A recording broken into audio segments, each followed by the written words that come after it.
So Spock talks about temporal rock. Can we make sense of this? Ore is notable for two things: a monastery and a rare ore that can cause temporal consciousness displacement. Okay. What is that? Temporal.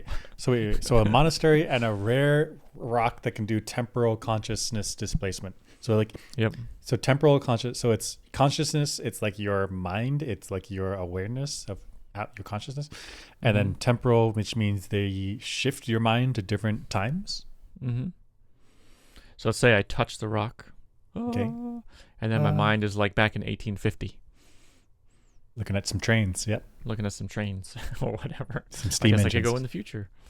Looking at some space trains. So how could this work? So my first thought went to, the new thing in physics right now is spooky action at a distance. Yeah. Quantum coupling. Mm-hmm. What is it Entanglement. called? Entanglement. Quantum entanglement. So you have a quantum entanglement through space, where like quantum signals can travel faster than light. Maybe there's quantum entanglement through time.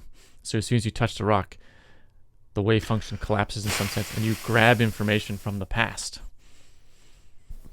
That's is. Oh gosh, it's so mind bendy. Okay, all my physics training says no.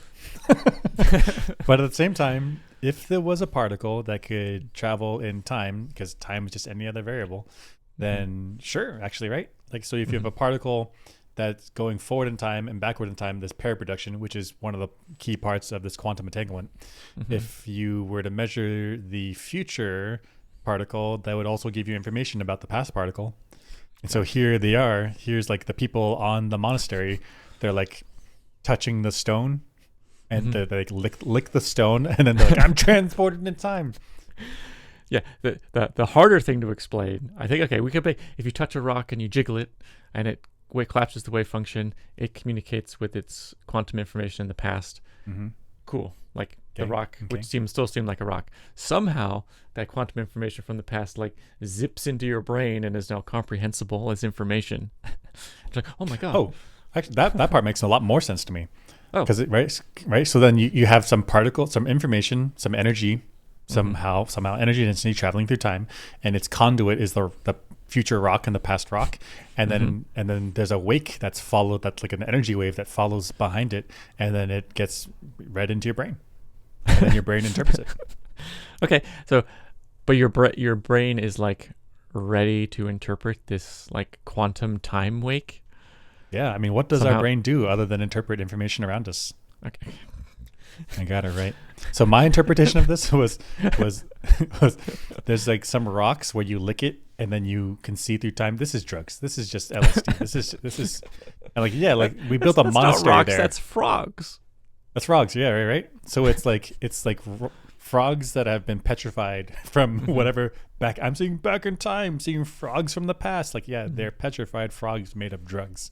And then people got super high there. They said some prophetic stuff, and then they're like, "Let's build a monastery. We're famous for two things." So actually, that is a really simple explanation. Yep. There's no time consciousness displacement. There's none of this time traveling.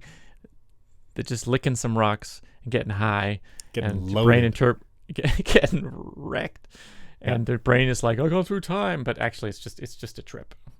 It's just a super hard trip. I've seen things from the past. Like, yeah, we've all seen things from the past. Yeah. So seen things from the future. I can imagine things. That is the simplest explanation. I like it.